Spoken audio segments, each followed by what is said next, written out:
On behalf of the Goizueta Business School and the Roberto C. Goizueta Business and Society Institute, I would like to welcome everyone to this important conversation on the role of business in a democracy. My name is Wes Longhofer. I'm an associate professor of organization and management and the executive academic director of the Business and Society Institute. The goal of our institute is to transform business, to catalyze positive social and environmental change, and to do our part to build a more inclusive economy. And one of the keys to an inclusive economy is a healthy, robust, and open democracy, which every citizen is able to exercise their right to vote. Last month, the Georgia legislature passed a voting law that captured national attention and sparked a debate about whether the law would ultimately make it harder for some Georgians, in particular non-white Georgians, to vote. Much of the attention surrounding the bill has focused on the role of business. Some Georgia-based companies have since come out against the bill. Others have remained quiet. And some non-Georgia-based companies have boycotted the state, most notably Major League Baseball. Meanwhile, activists, clergy, and fellow business leaders continue to call on companies to embrace their role as civic actors and take a stand on this bill and others to move beyond optics, to take more intentional action, and raising important but difficult questions about whether business can or should ever stay out of politics. This is not the first time that corporations have found themselves in this position, of course, especially in our city. Sociologist and Atlanta University professor W.E.B. Du Bois once said that if America were going to use its power to, quote, force the world into color prejudice and race antagonism, it was going to use it to manufacture millionaires, increase the rule of wealth, and break down democratic government, end quote, then it will go the way of the Roman Empire. In 1964, Coca-Cola famously convinced the white business community to host an integrated dinner to honor Dr. Martin Luther King Jr. after he won the Nobel Peace Prize, despite their protests. And in more recent years, companies around the nation have come out against religious freedom bills and in support of hate crime legislation. So perhaps it is no surprise that companies have been at the center of the current debate on this particular voting bill. Today, we have the opportunity to hear from 4 business and academic leaders on why democracy is good for business and why business can be good for democracy. We'll also have the chance to unpack some of these tensions, including important questions about corporate accountability, political polarization, both outside of and within the company, and implications for our students who will soon become future business leaders. I would like to thank the Leadership Now Project for their invitation to host this event. I would also like to thank our Business and Society Institute team and the Dean's Office for their support, as well as all of our students, faculty, business and community leaders who are joining us today. A quick note about the format. So we structured today's event as a conversation. I will introduce each of our panelists and then pose questions to them and the group as a whole. We also want to hear from you. So please post your questions in the Q&A and I'll do my best to make sure that they get asked. So let me begin by introducing our panelists, all of whom have special connections to Emory University or Atlanta. Betsy Armentrout is co-founder of GeorgiaVotingWorks.org, a nonpartisan effort that engages Georgia businesses to promote and support employee voter participation. She is also co-founder of the Violet Collective, a strategic consulting firm that focuses on a futurist approach to growth. Previously, Betsy worked in the Venturing and Emerging Brands Unit at Coca-Cola, and she received her MBA from the Goizueta Business School.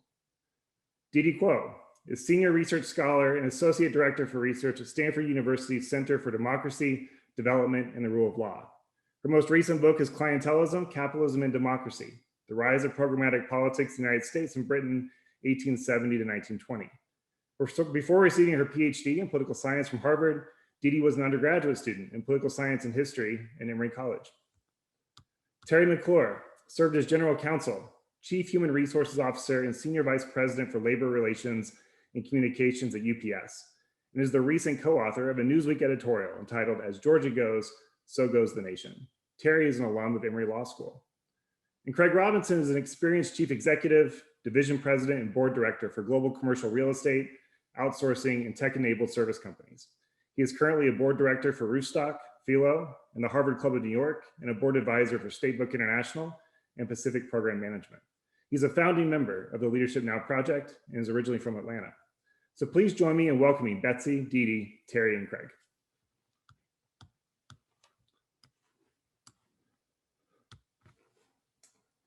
All right, I would like to start with Teri. Teri, you recently wrote a commentary in Newsweek with Yale School of Management professor Jeffrey Sonnenfeld, in which you argue that the Atlanta business community should revive the spirit of 1960s business leaders and speak up in defense of democracy and against voter suppression. And in that commentary, you quote former Atlanta mayor and UN ambassador Andrew Young, who said 2 years ago that he has more faith in business than in church or politics. Can you elaborate on the role that trusted business leaders can play in building trust in our democratic institutions? And what more would you like to see from the business community when it comes to issues such as voting rights? So thanks, Wes. I appreciate you inviting me to participate in this discussion. I think it's a really important discussion, and I'm glad that Emory is taking the lead in driving this discussion in Georgia. You know, I wrote that op-ed with Jeff because I was concerned at the speed at which the law was being passed and the lack of discussion about the law. And in my role with UPS in the past, I know we had been in the room where these discussions have taken place with the public affairs, communications, HR, legal. Should we say anything? Should we weigh in on these issues? And for the most part in the past, business stayed away from these types of, for many issues, social issues or political issues, that particularly where you could offend someone on either side of the issue. And as a business, you didn't want to do that. But to me, this became an issue that went to the fundamentals of our ability to operate a business in this world, the fundamentals of democracy, the fundamentals of our economic enterprise. And it just seemed to me that there's something needed to be done. I reached out and I asked what steps had business taken. And I learned that many of the companies had been working behind the scenes to try to influence this legislation. But I think they got caught off guard. The legislation moved so quickly. The bill was over 100 pages long. They didn't know the extent of some of the changes that were being proposed within the legislation. And they thought by getting some of the more egregious provisions of the bill addressed and removed, they had accomplished, quite a bit. And I commend them for doing that. However, because there wasn't open and debate about the issue, there wasn't transparency about the extent at which the law would impact ability and access to voting. I think it was important that more be done.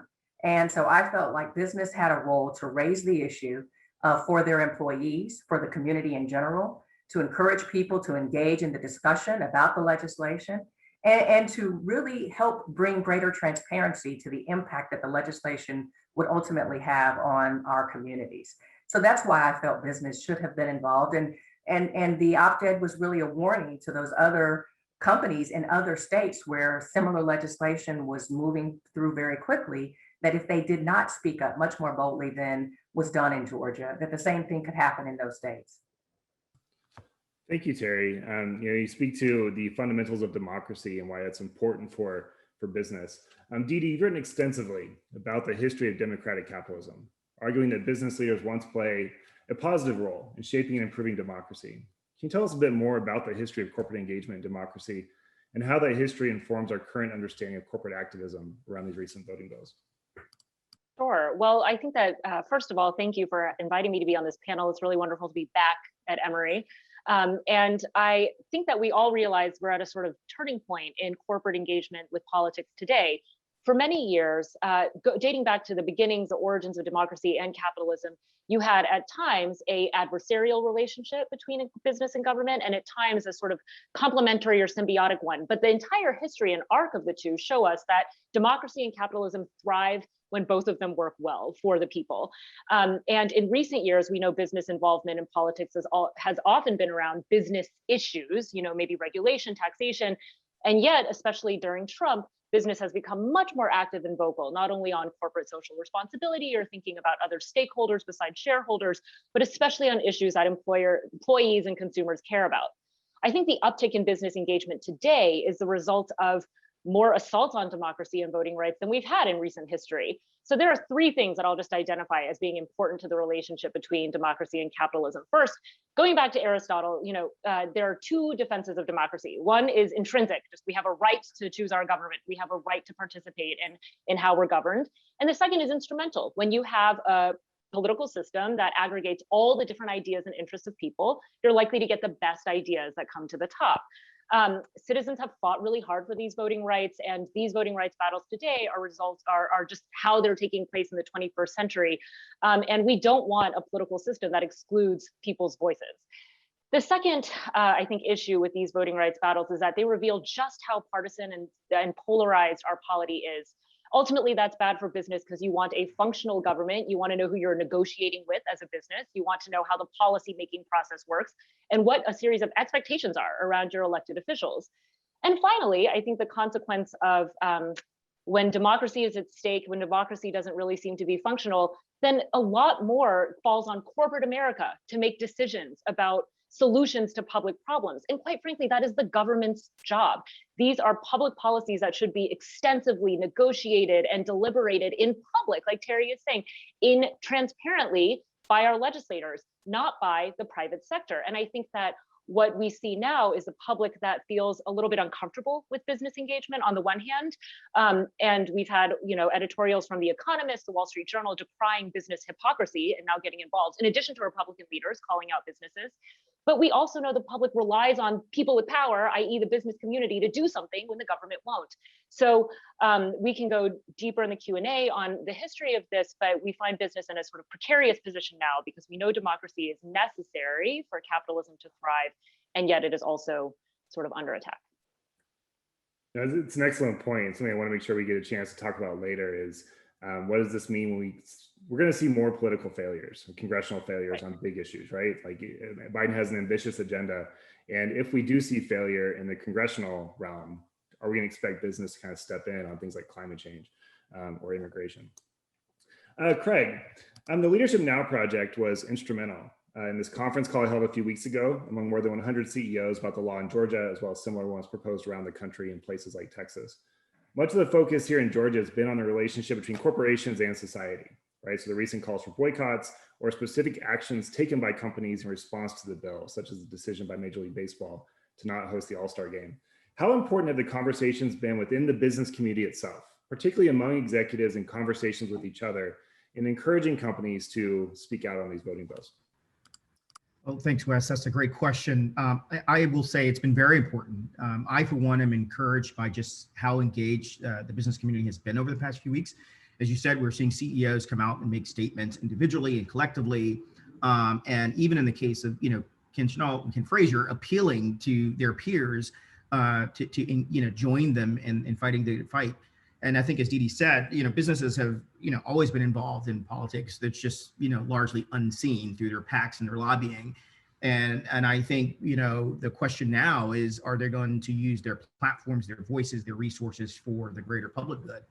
The fact that we had over 100 business leaders and CEOs come together literally over a week's time, typically getting these types of people to show up for a meeting takes months and months of planning, but the fact that people literally dropped what they were doing to join this call reflects the sense of urgency that they see in the voting rights issue and debate. But also, I would imagine many are feeling kind of both pull and push pressures. As Teri said, the way this has been framed as kind of a partisan GOP versus Democrat thing, that no one wants to get involved in that. But when you're feeling the push pressures from your consumers, your customers, your employees who expect you to kind of weigh in, or even the pull, their own personal moral compass in engaging as leaders, have really, I think, drawn business leaders to this kind of forum.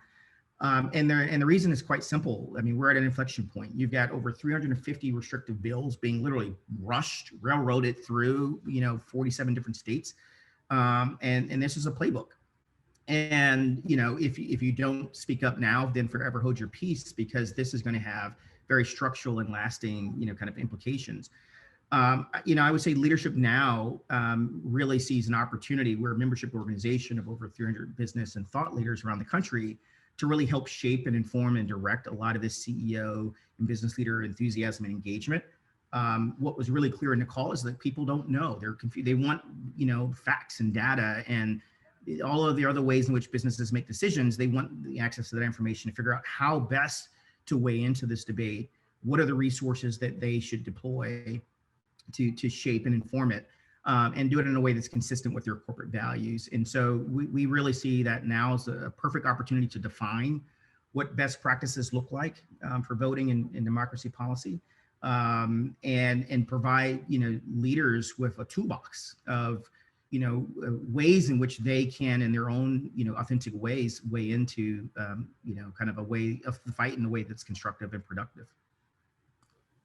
Thank you, Craig. And you mentioned these push and pull factors. There was a survey that came out today by Go Beyond Profit, an organization here in Georgia, that said that 91% of employed Georgians expect their executives to take stances on social and political issues. Now, granted, they're going to come on different sides, but I think that's a key push factor. And speaking of employees, Betsy, your organization, Georgia Voting Works, and welcome back to Goizueta, by the way, is a nonpartisan effort to convene Georgia businesses to engage their employees in elections. In doing so, you've worked with some of Georgia's most iconic companies, Delta, UPS, Coca-Cola, Cox Enterprises. Can you tell us more about how you got into this work and what's been the response from the local business community since you began? Sure. Well, thank you for including me today. I love being involved with interesting people in provocative conversations, so thank you. I got into this work because of June of 2020. Here in Georgia, we had a messy primary in the midst of a global health pandemic. And at that point, we were kind of getting a clue that COVID was going to continue to persist. And we also saw a real appetite for people to go to the polls and to vote. And we were seeing emerging numbers coming through that we were going to have higher than ever voters coming to the polls here in Georgia. So I knew we could be better in this state. And I grew up in corporate America. I'm a marketer by trade. And so I saw corporate America here in Georgia as a way to help solve those challenges. So I started my work in the back half of 2020 and really wanted to help support smooth, safe, accessible elections here in Georgia, specifically at the general election on 11/3. And then we extended our work through the Senate runoff. We got approximately 20 coalition companies. You just stated several of our big marquee ones, but a whole host of others that participated in calls every other week from mid-September through the general election. And then we extended that for a couple more calls through January. And in those meetings, we shared election information, updates, what was going on. We shared best practices. So companies were sharing what's worked for them, what are some pitfalls, as well as some of the activities they were doing internally and externally in the voting space. And then we also identified and worked through ways to deliver on that smooth, safe, and accessible election.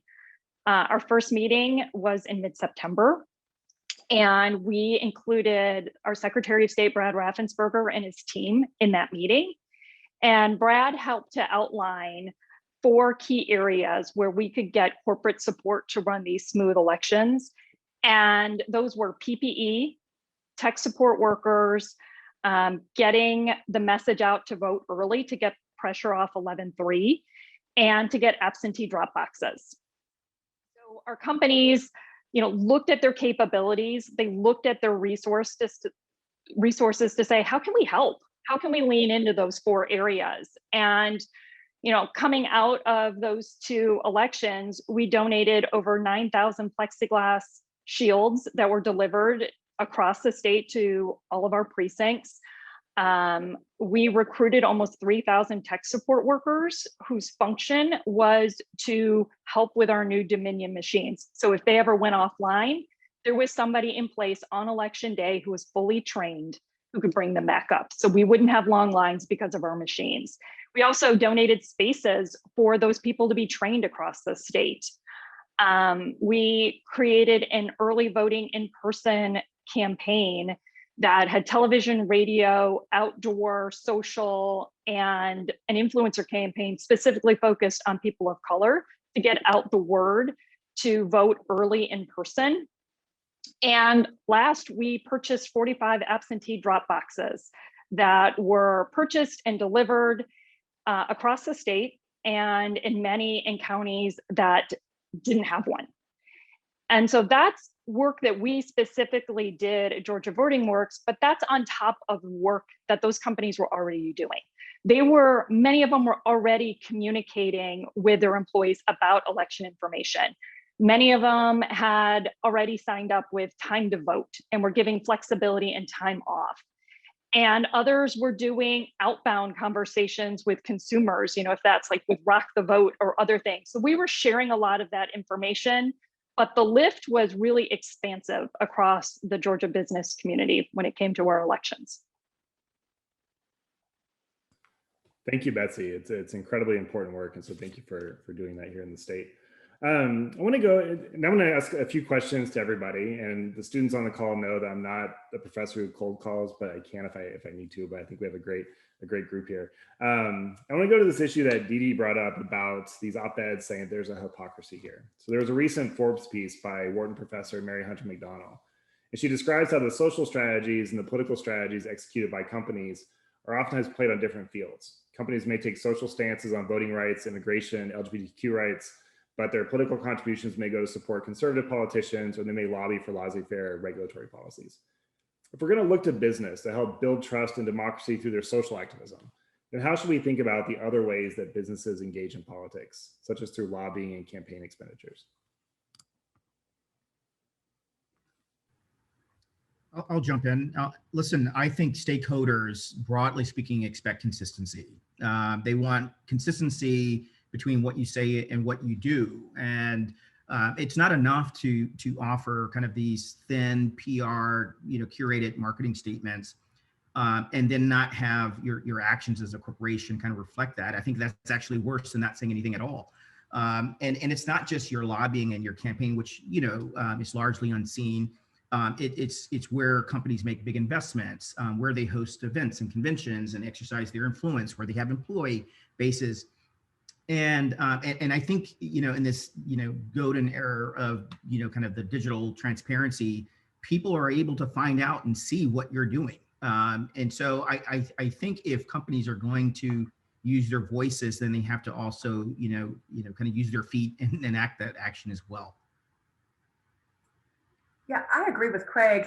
However, I think realistically, companies are in business to create a profit, to provide a return to stakeholders. And, I think it's unrealistic to say that they're not going to be, using their resources, their financial resources, to ensure that they are creating the opportunity for the greatest return to its shareholders.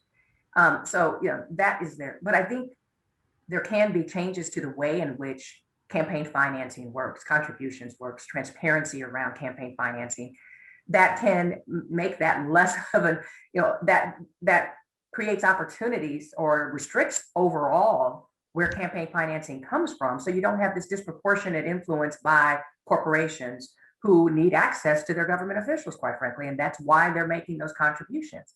So there has to be a way in which they have access and have the ability to express what they need in terms of legislative changes, in terms of things that can help better position their company for growth, both domestically and internationally. That's necessary for growth in businesses. And that's appropriate discussions that should take place between businesses and between government officials.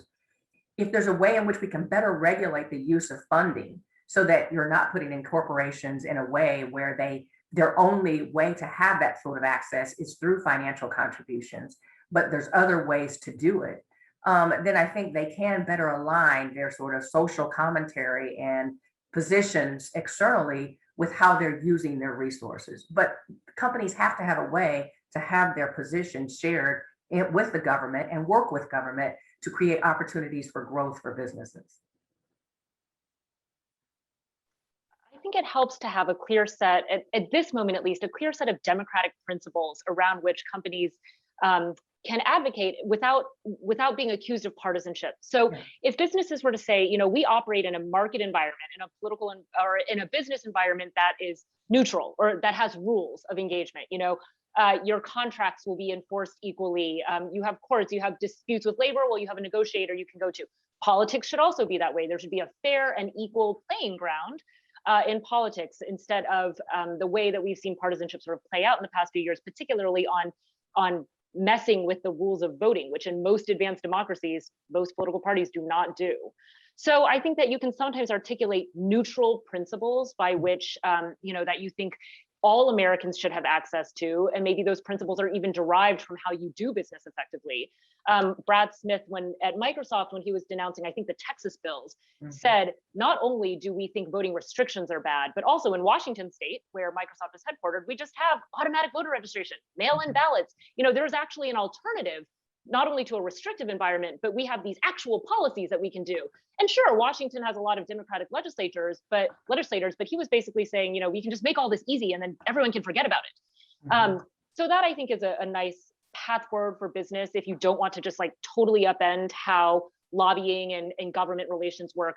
But historically, there have also been times that business organized for non-business purposes. So in the post-war period, the Committee on Economic Development was a group of, you know, CEOs in America from the biggest American corporations who developed a theory of enlightened self-interest to promote just public policies, to work with government on the Employment Act of 1945, the Marshall Plan, expansion of public housing and education in that time. And it was a really short-lived thing, ultimately, sort of 1950s to 1970s. But we've seen business get engaged in social policies before, and like Teri's op-ed about the civil rights movement and when corporate activism was really important there. And it can both change public sentiment and also develop business principles outside of the business arena that can be compelling. Thank you. So I'm thinking about more recent versions of this social activism by companies. And so last summer, a number of companies came out and made statements in support of Black Lives Matter, making statements about in support of racial justice. Many have argued that Georgia law will create barriers for African-American, Latinx, and other voters of color looking to exercise their right to vote.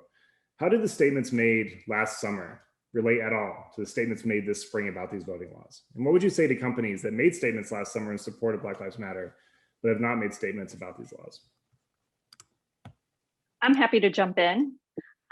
So last year in 2020, we had three independent things happening, right? We had COVID, we had a general election that was based in law, and we had a spotlight on injustice, inequality, and racism. And those three things were independent, but all woven together in a shared time of fear and insecurity and frustration, and sometimes some ray of hope. But one clear message through that time period, especially through Black Lives Matter last summer, was to go vote. If you want change, you want that durable change, look at our institutions, go elect the people that will create that change. And last summer, at the same time, you know, we saw a lot of Black squares popping up on corporate social handles, and messages of support from companies or their leaders. And I choose to believe they were genuine. For those companies and leaders that listened and learned and created action, they chose to step into a movement versus stepping into a moment. And if they were really listening to those signals, they knew that there was that connection between what was happening in injustice and racism and all those conversations and voting. It was hard to miss. Fast forward, there's been a lot of progress, but also probably a lot of missed opportunities.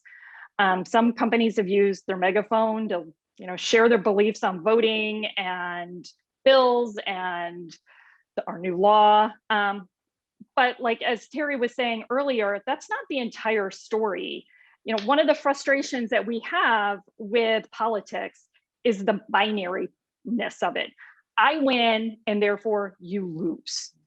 And politicians bolt themselves down in positions or with their party, but businesses aren't like that. Like, you can't be successful as an individual contributor, as a people manager, or as a CEO if you believe in the mindset of I win and you lose. So companies have been, as Teri was talking about, companies have been having conversations. They had them before in Georgia, before the law, and it was fast-tracked 202 versus some of the other bills that they were really looking at and providing feedback on. But some of them are still having those conversations. They're good at that. Their companies are good at negotiations and having a more open mindset when it comes to working together and seeing other options. And I believe, and well, some of those companies also believe that coming out with a megaphone undermines some of their work. And I don't have the answer on how to create some of that visibility for those companies that are truly working behind the scenes and building those relationships and curating some of those changes that they're not speaking to. I'm hoping that somebody maybe on this call that's gifted and a genius in this space could come up with a way to create some of that transparency and take some of that lift off those companies that are still working some magic behind the scenes, but don't want to have that microphone because of the work that they're genuinely doing. I find it difficult to imagine how anyone does not see how direct, racial equity ties into, kind of voting rights. Many of you know that Leadership Now, and I was part of the team that co-authored a call to action to the business community on racial equity, and we had, almost 1,300 people sign it.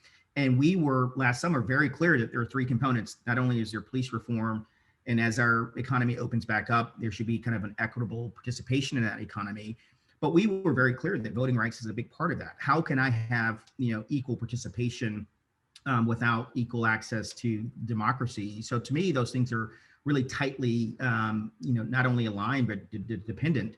And to Didi's earlier point, I don't think that this has to be a partisan thing. I mean, and in many ways, I think as some of the Edelman research has revealed, that people trust businesses perhaps more than they do our political institutions. And so there really is an opportunity for businesses to kind of come and reframe this conversation in a way where it's not, this kind of political bickering, but very much kind of principle, values and things that, candidly just are good for our economy and good for capitalism and good for business.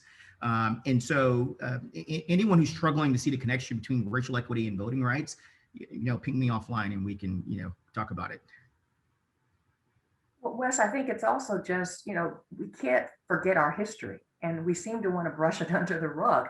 African Americans did not have the right to vote in all of our lifetimes. So, well, maybe not you all. I'm a little much older than you guys. But in my lifetime, I think I'm the oldest one on the call, we didn't have the right to vote. And so when you look at the evaluation of Black lives, if Black lives matter, then that is one of the first rights that we sought to say that our lives matter, was the right to vote. And as a result of the right to vote, we were allowed to at least have more movement toward racial equity, but to Craig's point, we're not there yet. So when you attack the right to vote, you are attacking the very substance of what Black people feel is their right to matter. And so I don't know how, to Craig's point, I don't know how you can not see the issues as intertwined. Well, I think it also goes back to Craig's point earlier about consistency, right? These we want companies to be consistent. We also want them to be accountable. And I think it speaks to those issues as well. Craig, you mentioned this role of business in reframing the debate. So one concern that business leaders have is about potential growing polarization, right? Both within the company and outside the company, particularly among their employees, that they come out in support of a social issue, they could alienate one side while supporting another. Can business leaders play a role in bridging the divide that's internal to their company as well as society more broadly? Absolutely, and I think they must. Maybe Teri, I don't have as many years, but I remember in my days of business school, we were kind of taught that, the role of the CEO was to drive shareholder value, and that hasn't changed. But I think the role of business leaders is a lot broader, and the mandate of the company is a lot broader to address all kind of stakeholder interests. And I'm not saying they should speak out on every single thing. It has to be aligned with the values of that company and the issues that are important to them and their stakeholders, which are employees and consumers.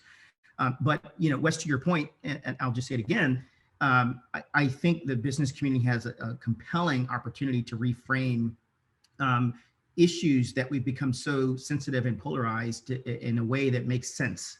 And no one says, that ability to, vote is a partisan issue. My ability to participate in democracy is a partisan issue. And companies can say that, look, this is necessary for my business to operate. I need a thriving economy. I need, property rights and institutions that, provide safe space for my company to operate. And when the business community says that, no one views that as a partisan, kind of language. And so I do think there's a way for them to kind of step in and do that, but it has to be, I think, authentic, consistent, and really aligned with, their own corporate values. And again, I wouldn't, ask CEOs to speak out on every single thing, but those things where it aligns with their interests and their stakeholders, they should. I would also add, specifically in voting, when we were working with our companies and we were talking about best practices and what works and what doesn't work, one of the clear best practices was a commitment to this work. That if you come in and you are advocating for voting and you are doing a lot of internal and external communications, this needs to be a long-term play versus a short-term play, because internally and externally, people will kind of side-eye you and go, why now? Why are you doing this right now? But when you create a long-term proposition to your employees, to the community in a broad context, then you help to take away some of that partisanness and some of the why now questions you may be getting from your internal constituents.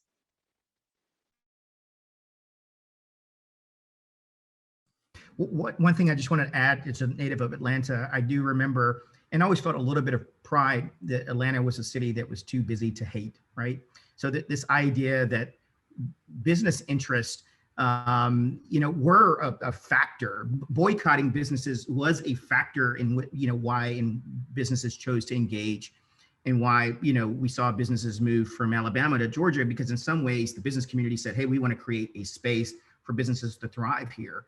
And I do think that while it doesn't have to always be necessarily kind of a principled moral driven issue, it is necessary to understand and remind people that this is in the interest of business to create, address these market failures.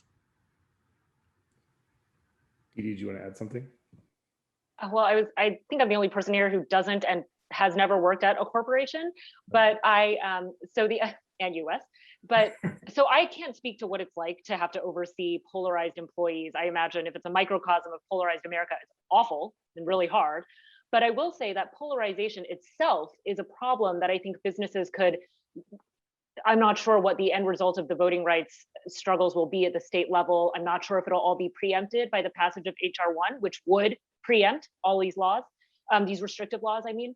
But if businesses can come together in a way that articulates democratic principles in this one debate on voting rights, that can be a nice platform to think about bigger problems in democracy like polarization. It doesn't serve business well, and it doesn't serve our society well to have an incredibly polarized climate. And there are plenty of examples from around the world where greater polarization has led to democratic backsliding, which is very bad for both democracy and for capitalism. So, I certainly don't want to go on now to think about solutions to polarization, but for the business community itself, the polarization within their workplace is the microcosm of something that's happening at the national level among our political leaders, and something that the business community could also think about how to address. I think this is kind of what businesses are struggling with too, right? Like getting your employees to go out to vote is a very nonpartisan sort of civic thing to do. And so a bunch of businesses are doing that in the fall. But the voting rights issue became very partisan very quickly. And I think businesses are trying to find themselves in this uncomfortable position. We're getting a number of questions in the chat, so let me ask a few of those. One is from Kathleen. What is the most effective way for a voter education and assistance nonprofit to approach civically minded companies?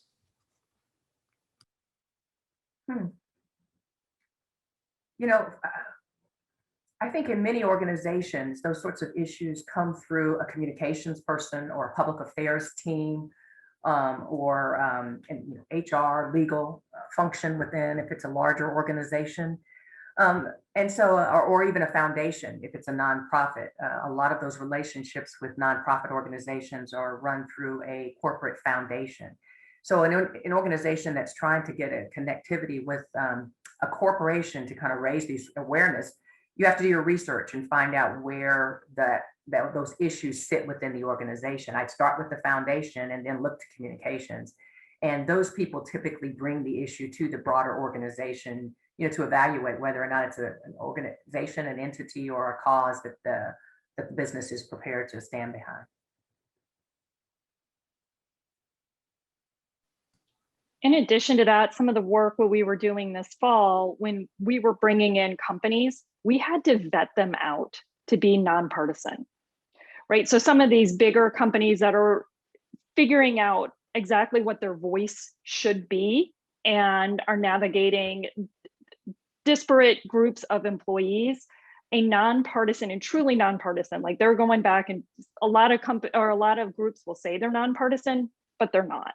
Mm-hmm. And so being very genuine about your ambitions, because companies don't want to make mistakes. With the transparency that exists, it's easy to kind of vet these out from a consumer perspective.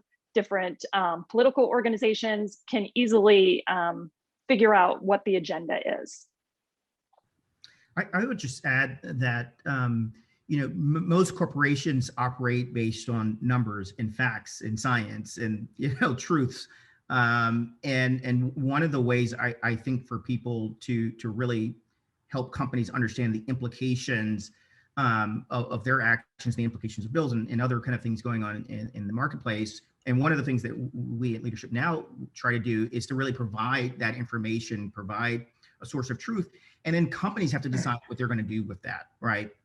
I think it would be wrong for anyone to tell a company what they should do, but I think you can give them the information and allow them to decide what's the most authentic and meaningful way for them to engage if they're going to engage. And so that's one of the things we think organizations can do, is provide that base level of information.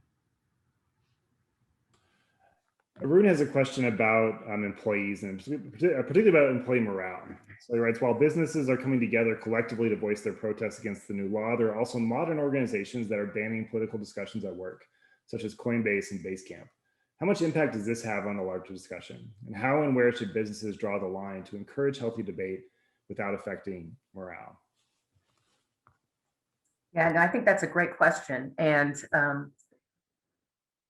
we've gone through a time period over the last several years where we've encouraged employees to bring their entire selves to the workplace. I mean, that was the language that we used, bring your entire self, authenticity in the workplace, inclusive engagement in the workplace. And now we're sort of backing away from that, saying, except on this issue, we can't talk about politics as nobody can agree. So I think it goes to the broader discussion. I think younger generations are coming to work in environments where that's their community. And they want to engage with their community in a real way around issues that they're relevant to them. And so it's important for organizations to create environments and create platforms or opportunities for those discussions to take place in the right way, to give credence to multiple sides of an opinion, to allow people to express their opinions in reasonable ways. And that's what we have to do as organizations differently than what we see happening in our political sphere. And that's the challenge right there, is I think corporations can be a part of redirecting discussion back to civil discourse and debate around meaningful issues and away from the partisanship biting that's taking place. And hopefully, if we can create those environments within the workplace, they'll spread outside of the workplace and into the political environment. Because I know we've talked about the role of the company and a company speaking out on behalf of that organization. But really, the greatest opportunity is the company in empowering its employees, not just to go out and vote, but also to go out and be educated about legislation that's pending, about other actions that they can take before the time of the vote to help influence legislation, to help influence policymaking, and become aware. Because there's so many resources out there and so many ways in which people receive information. To Craig's point earlier, unfortunately, business now has become the one resource that people have a higher degree of credibility around than many of the other resources we see. So, using that ability to communicate with their employees around issues and creating opportunities to provide both sides of the story, I think can help allow for appropriate levels of discussion to take place and reshape how we're talking to one another.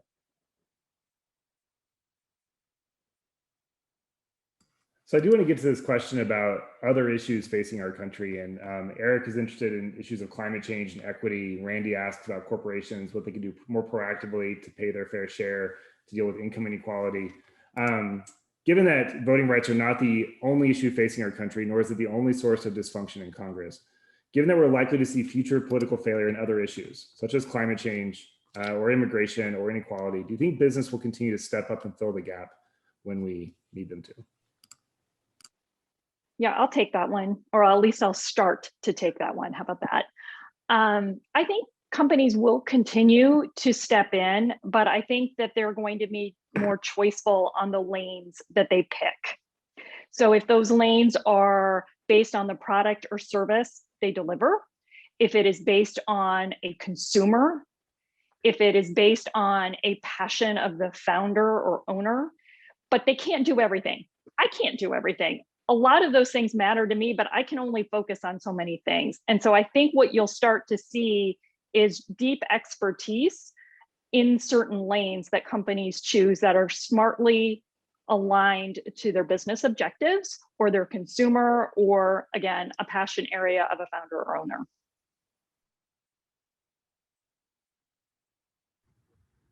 In an ideal world, our democratic institutions work, right? In an ideal world, the people we've elected to do the hard work of addressing kind of negative externalities and market failures would get done where they're supposed to be done. And until such time as these institutions are operating the way we've imagined and envisioned them, unfortunately, I think the business community is going to be pulled, as I talk about those pressures again, into these debates. And I think, as Betsy said, they will have to have, and I think corporate directors and executives will have to have some kind of rubric that shapes and informs those lanes, to Betsy's point, and to understand that Teri, we're talking offline, for whatever decision you weigh in, there's going to be someone who's unhappy with that. And so let's not paint a picture that this is going to ever be easy. Leaders lead. Leadership is hard. If it was easy, everyone would do it. And so I think that then kind of gets to the idea of having kind of a framework that informs which of these debates you weigh in. When are you going to allocate corporate resources to kind of shape and inform a discussion? And in which of these things are kind of core to your own values such that it's authentic? And I think that is something that leaders have to wrestle with and think about going forward. I agree. I also think it's interesting that in some areas now, like in the Bay Area where I live, corporations have been very active on the housing crisis or public education, things that even immigration policy, they know that these are issues that affect their employees and consumers very directly. And sometimes corporations just have more resources than governments, local governments do to address an issue.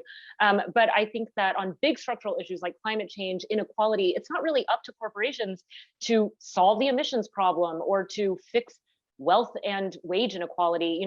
These are really, like Craig said, reasons that democracy that is functioning well, that includes all voices, that protects voting rights is necessary, because then you deliberate, you get an outcome that may not be perfect, may not be exactly what you want, but is a result of compromise between different groups that are all seeking different outcomes. And so I think that sometimes on local issues, corporate involvement can be quite important and helpful. But sometimes when it comes to those bigger structural things, that's when you really, it's in everyone's best interest for government to work. So you mentioned HR 1 earlier. So HR 1 would preempt a lot of these state bills. HR 1 was passed in the House, faces a pretty tough climb in the Senate. Have corporations been as active on federal legislation as they have been at the state level, and why not, or why? My understanding is that on HR 1, corporations have not been super vocal. They've maybe tried to tiptoe around it, like saying we support political reform, but not speaking about the bill directly. And the National Chambers of Commerce, or the U.S. Chambers of Commerce has opposed it. The NFIB has opposed it. And I do think there's this tension now with the existing business trade groups that they have become very aligned, the Chambers of Commerce and the NFIB, with and the corporate sort of network around the Koch brothers, aligned with political conservatism. That doesn't necessarily mean that there needs to be a counterweight business organization, but it does mean that businesses that maybe want some kind of political reform or don't want to denounce HR 1 are in a tough position because theoretically some of their spokespeople have already said we don't support it. But I'm not sure, I don't know of corporations that have been vocal about it. Yeah, and I would agree with that companies are talking more in terms of what they care about versus a law itself. And talking to some of the Georgia businesses here, we got caught in 2021. We were talking about 531 and 202 came through, right? So they're now wanting to talk in things that could be universal because you never know where a bill is going to go and end up. So they're talking about what they care about most. What I've seen here in Georgia is an interest in supporting HR 4, which is the John Lewis Voting Rights Advancement Act, which has been recertified 5 times under Republican presidents, and the last time was under Bush, and it was approved in the Senate 98-0. It should be bipartisan, and that also will help specifically on a lot of the suppression issues, and specifically on some of the concerns that we have on the new Georgia bill. It would go to the Justice Department before we're having a lot of these conversations as corporations or private citizens. One of the things I will say as an outcome of that CEO business leader gathering a few weeks ago is that there are a number of CEOs and business leaders who are raising their hand to really engage in, I think, some of this tough work, which is going and sitting down with senators and actually, rolling up your sleeves and getting more engaged, I think, Didi, than we've seen in the past. I don't think all are going to do it, or even most, but I think a handful will start to kind of create this wave, which ultimately, hopefully, create some safe space, for others to kind of get involved. But even if they don't weigh in specifically on that, I mean, just revisiting their campaign spending, just there are ways in which they can be influential. And I think we are, you could fight on every state, but there's probably not going to be many other paths where you could literally full stop, kind of shut this whole thing down. And so it's just so tempting, filibuster stuff aside, to not, kind of engage this as a Hail Mary pass. Yeah. I think HR 1 is seen as the best opportunity to have this addressed at the federal level, but it's not necessarily seen as a panacea for all ills in the voting rights area. And it would only address certain aspects of the Georgia law, as well as many of the other state legislations. And there are other provisions that certainly would not be covered by HR 1. So I think, to Craig's point, it really is, hopefully we can get to the point where businesses can see that if we're going to see this sort of disparate state treatment, that maybe a federal law that's thoughtful and responsive to some of the things that have been raised across the board, that, to Didi's point, is based on clear democratic principles that are nonpartisan in nature, but simply just protect our access to vote. Then I think you could get corporations behind a more limited, narrow sort of provision that does actually preempt some of the activity that's happening at the state level. But I think HR 1 is now seen as the best opportunity to do that, but not necessarily a perfect piece of legislation. So it's caused companies to be not as aggressive in supporting the bill externally as they otherwise might. I think we have time for 1 or 2 more questions. I'm the other one on this call who has never worked for a corporation, and so I always have trouble answering this question. But we have a lot of students on the call, and Nate asks, are there any action steps you would recommend a young employee to take to help their company move towards impactful social change? I think ask those questions. If you're going to a corporation, find out what they stand for, find out what they're willing to do. Craig's right, it is a push, it's a pull.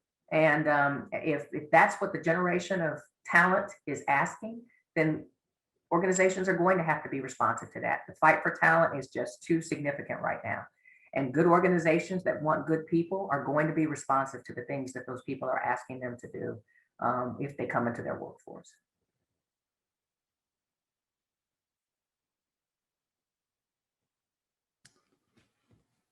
Any other advice for our future business leaders?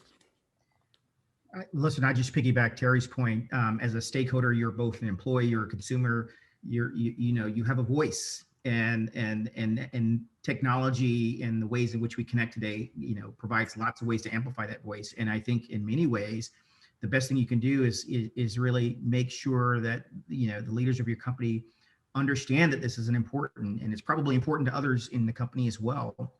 So I'm hopeful that you will be encouraged by the fact that we're even having this discussion, to know that you do have a role and a voice inside your company, and that company has a voice inside our society.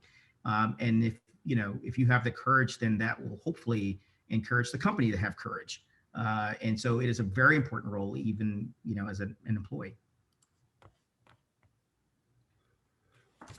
Well, I want to thank everybody for for spending some time with us. I think this is an incredibly important issue, and it means a lot to us to be able to have this conversation and host it.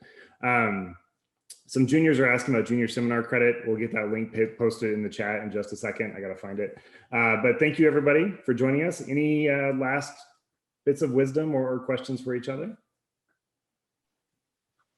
Yeah, I would love to just reach out to those students as well as you're thinking about the conversation we've had with voting and elections. Like, as you join companies, think about, and you've got a long journey in front of you. Think about building a culture of democracy within your organization. And it doesn't require you to be the CEO. It can be the individual contributor and asking about access to voting and improving the situation. You know, laws will be settled by the time we get to vote next time. One of the biggest barriers to voting will be your job. Do you have a boss that's a jerk and is going to say, hey, you can't show up 2 hours late to work?